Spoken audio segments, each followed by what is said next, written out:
Jesus, ele foi o homem perfeito. Ele foi o único que de fato cumpriu toda a lei e o único que cumpriu todas as alianças. Ele era o Cordeiro perfeito de Deus. E, sendo assim, ele é o exemplo perfeito de quem nós precisamos ser. Nós devemos aprender a ser como ele é, a fazer como ele fez, a agir como ele agia. E é sobre isso que nós vamos falar nesse vídeo, sobre o que nós devemos imitar de Cristo, assim como Paulo fala que nós devemos ser imitadores dele, ou como João fala que nós devemos andar como ele andou, o que nós podemos aprender de Cristo. E obviamente é infinito o que nós podemos aprender dele. Ele, em todo o seu ser, ele foi perfeito. E nós devemos sempre aprender a agir cada vez mais igual a ele. Mas eu quero apresentar aqui 3 princípios muito importantes que a gente pode ver em todo o ministério de Jesus. Em toda a vida de Jesus que é descrita na Bíblia, nós podemos ver 3 princípios que eu quero focar um pouco mais com vocês aqui.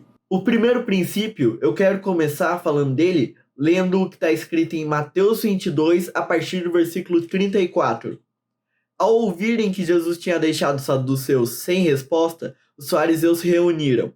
Um deles, perito na lei, o pôs à prova com essa pergunta: Mestre, qual é o maior mandamento da lei? Respondeu Jesus: Ame o Senhor, o seu Deus, de todo o seu coração, de toda a sua alma e de todo o seu entendimento. Este é o primeiro e o maior mandamento. Nós podemos ver na vida de Jesus que Deus era sempre o foco na vida dele. Quando o chamaram de bom, ele disse: bom é o Pai. O Pai é o foco de todas as coisas. Jesus, ele saía diversas vezes para orar, para passar tempo com o Pai. Da mesma forma, nós também devemos aprender isso com ele. O Pai sempre era o foco dele, era sempre com ele que ele passava tempo. Em Mateus 11:25, Jesus fala o seguinte: naquela ocasião, Jesus disse: Eu te louvo, Pai, Senhor do céu e da terra, porque escondestes essas coisas dos sábios e cultos e as revelastes aos simples.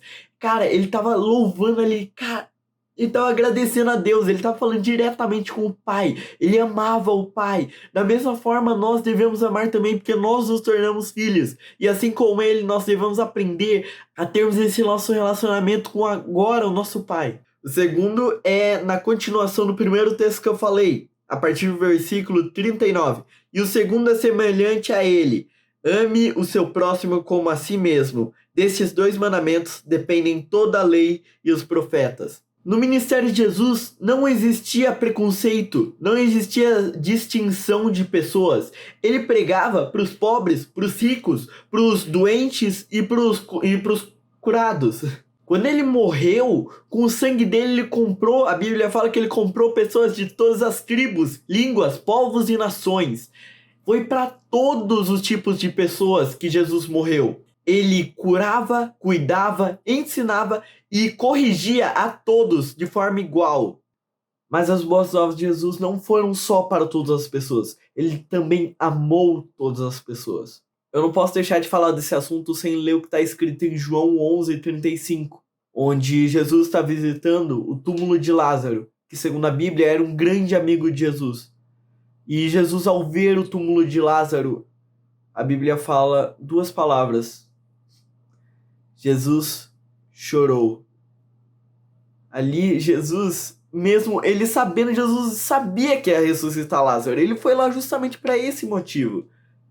Mas Jesus chora, ele sente a dor de perder um amigo, ele o amava. Os judeus que estavam juntos ali, ao ver aquilo, eles mesmos falavam: vejam o quanto ele o amava.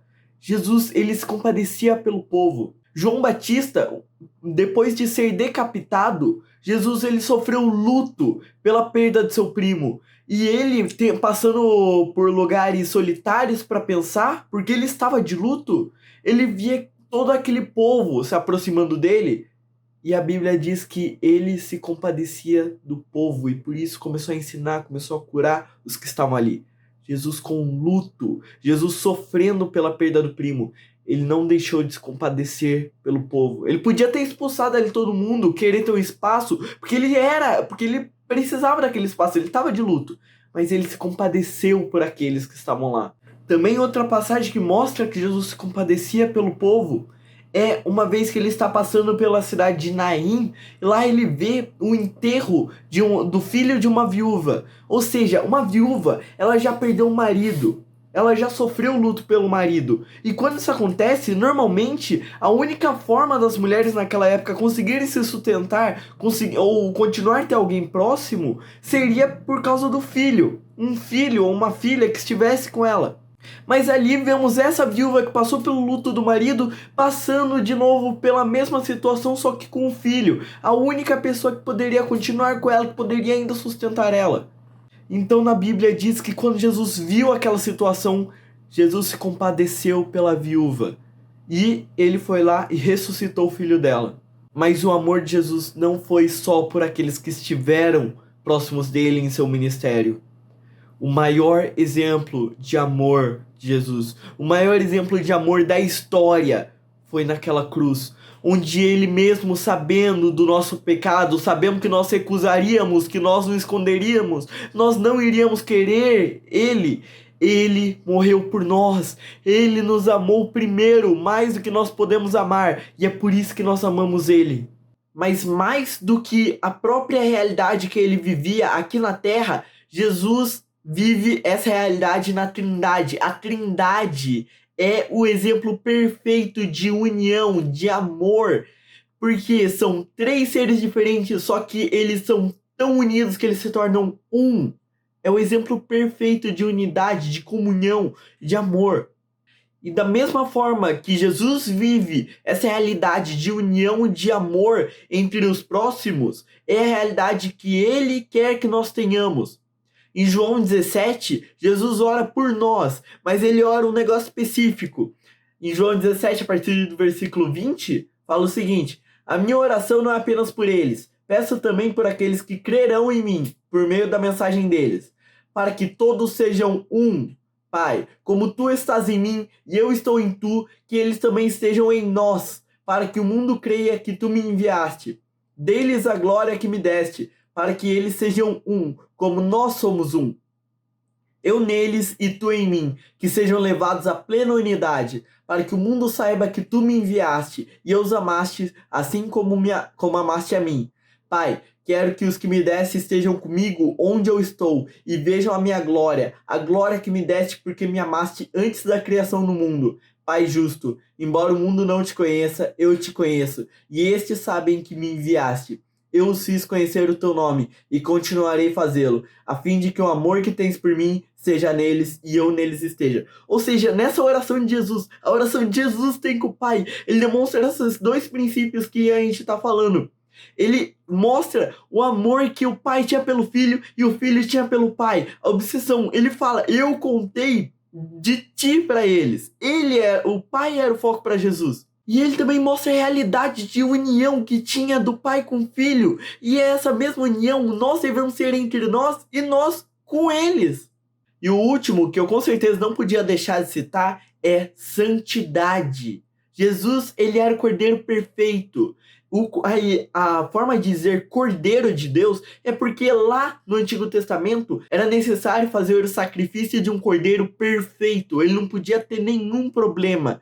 E Jesus era esse cordeiro perfeito. Ele era esse sacrifício perfeito. Jesus não tinha pecado nenhum. E nós vemos em Hebreus 4:15, está escrito o seguinte: pois não temos um sumo sacerdote, ou seja, Jesus, que não possua compadecer-se das nossas fraquezas, mas sim alguém que, como nós, passou por todo tipo de tentação, ainda que sem pecado. Jesus, ele viveu a nossa vida com carne, com concupiscência, com o pecado, mas ele não se deixou cair pela tentação. Ele é o exemplo perfeito.